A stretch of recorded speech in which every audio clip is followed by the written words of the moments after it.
We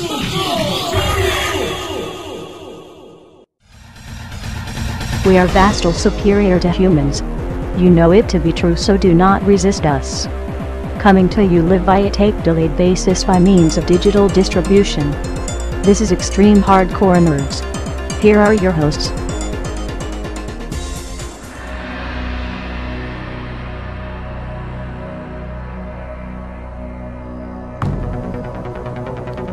Ready, set, game on. Welcome back, and it is now time for reviews. Oh, so many. This week on the docket, we have Skullgirls, the 2D action fighter for the PlayStation Network and Xbox Live. And this is all on you, buddy. Oh, when is it never all on me? People Hey, love it. I do reviews too around here. Yeah, but people get more response when I do them. Yeah, negative. Doesn't matter. I still get more response. So with that, Skullgirls. Skullgirls, yeah, we're going back old school style with the fighters, finally. Sick and tired of this new gen shit. But yeah, Skullgirls, XBLA and PSN Network, up right now. Sorry for about, what are we, late 1 week on this, so sorry about that, but, you know, better late than never. Skullgirls, old school classic arcade fighters back. This comes from a new studio, Reverge Labs, coming to you made by the creative minds of a Street Fighter Tournament player who's been in EVO, Mike Z. Zimant, I believe that's how you say his name, Okay. and Alex Ahid, a pretty well-known talented artist. Get down to the bare basics for this. Skullgirls is, I would say, a little bit better, a little bit more on their story format. Basically, a group of fighters, all female, and they each have their own individual reason to try and fight their way to get to the Skull Girl and receive the Skull Heart, which basically will allow them to make one desired wish. Each of the girls has their own reason for wanting to do this, and the formatting and setup is actually a little bit more story into it, so it's not just one fight and then it just streams into a bunch of fights and then maybe story at the end to explain it. Each fight will have a little bit of a cutscene at the beginning or the ending of each one, and So it's kind of like the old Ninja Turtles tournament fighter. kind of like that, yeah. Okay. So they'll set that up pretty well. The art style is all hand drawn and animated, so you get these really interesting looks to each of the characters. They all have their own separate animations for intro and exits and defeats. To get down to some of the more grittier parts, this borrows heavily a lot from the old and the new in its fighting style and in its design and presentation.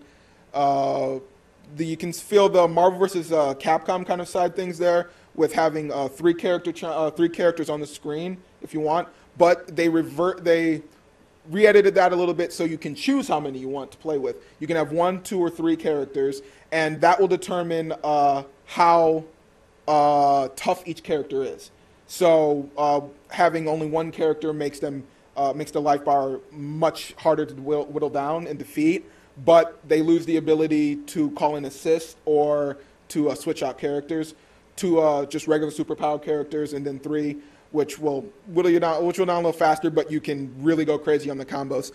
The fighting style will definitely throw you in there with the Capcom juggling factor. So the over-the-top multi-hit combos and assists and the crazy flash animations in there are really a spectacle to behold.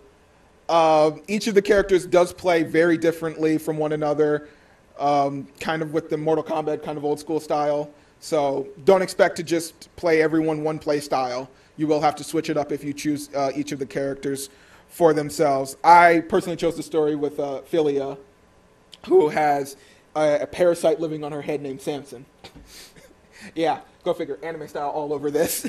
So, and each of the girls will have their own really weird, unique look to them. Pinwheel, who basically looks like a human torture doll. It's really creepy.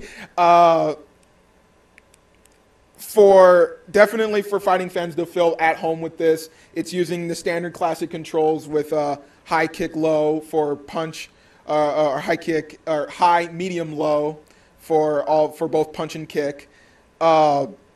Pretty standard controls.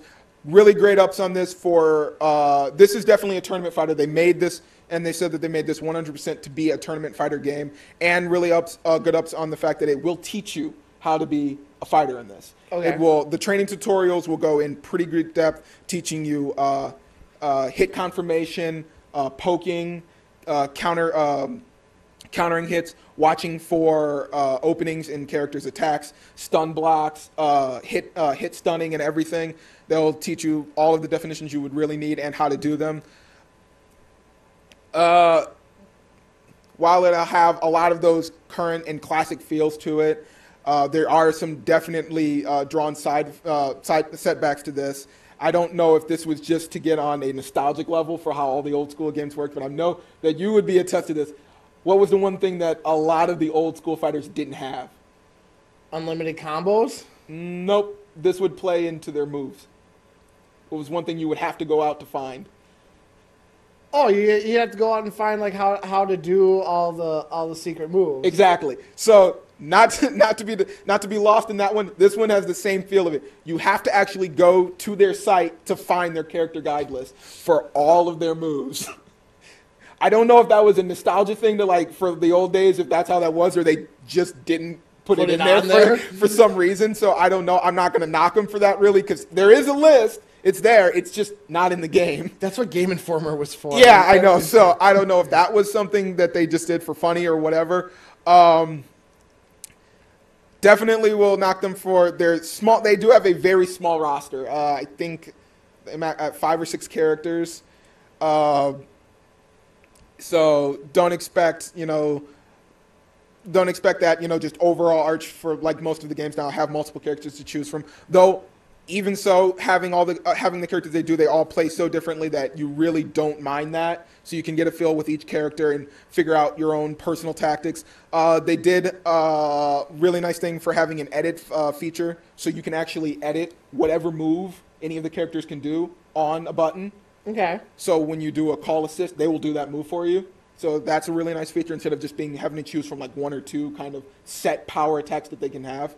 That was really cool. I will knock them another thing for in their training session. You cannot have an AI partner to fight against. So it's just a standing CPU. Oh, okay. So it's good for trying to figure out their timing for your combos, but when you get into the actual game, it's like, okay, they don't just stand still when you fight them. So it kind of makes it difficult when someone's throwing punches at you and you're trying to pull off a combo.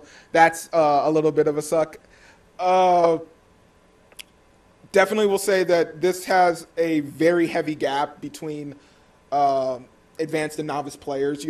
I did notice really weirdly from playing in the story mode, I got through most of the characters pretty easily. I had some little rough patches, but it wasn't so difficult that, it was like first character, you're going to die every time if you don't really know what you're doing.